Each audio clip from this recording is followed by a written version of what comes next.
वर्णन किया है। गोवर्धन नगिरो प्राप्य नारदस्योपदेशता। गोवर्धन पर्वत के पास नगरी है मथुरा। ब्रज 84 कोस यात्रा में निकलोगे, मैं आग्रह पूर्वक निवेदन करूंगा, मनुष्य जीवन मिला है, एक बार ब्रज 84 कोस परिक्रमा जरूर कर लीजिएगा, आवागमन का चक्कर छूटे।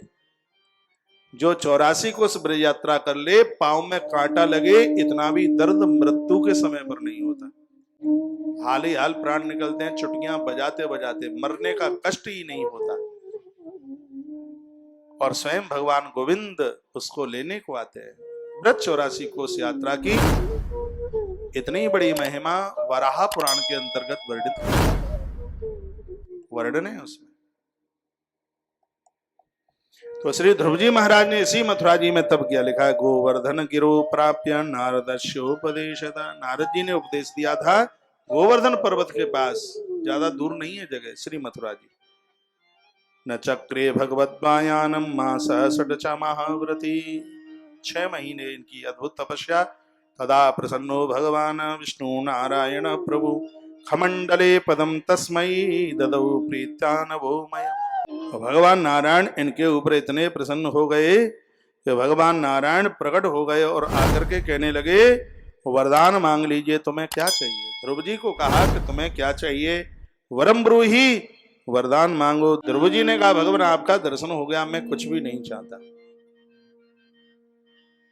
भगवान ने कहा तुम नहीं चाहते तो भी हम देंगे, क्योंकि तदा प्रसन्नो भगवान विष्णु नारायण प्रभु। इसमें स्पष्ट लिखा है जिसके ऊपर भगवान प्रसन्न हो जाते हैं उसके जीवन में किसी भी प्रकार की कमी नहीं रहती।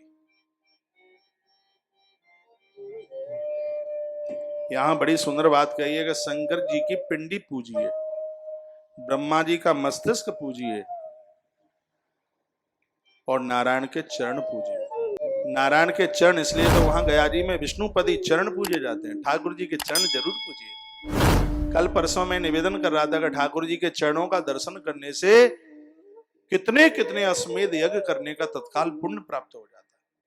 भगवान की छोटी छोटी पैया, छोटे छोटे चरण नित्य दर्शन करें, ठाकुर जी के चरण छाप दे अपने मंदिर में। शंकर जी की शिव पिंडी, विधाता ब्रह्मा जी का मस्तिष्क अति वंदनीय, बहुत पूजनीय है। तो कहा गया कि भगवान प्रसन्न हो और भक्त को कुछ न मिले, ऐसा नहीं हो सकता। सब कुछ प्राप्त हो जाता है भगवान के प्रसन्न होने पर। ठाकुर जी जिसके ऊपर राजी हो जाए।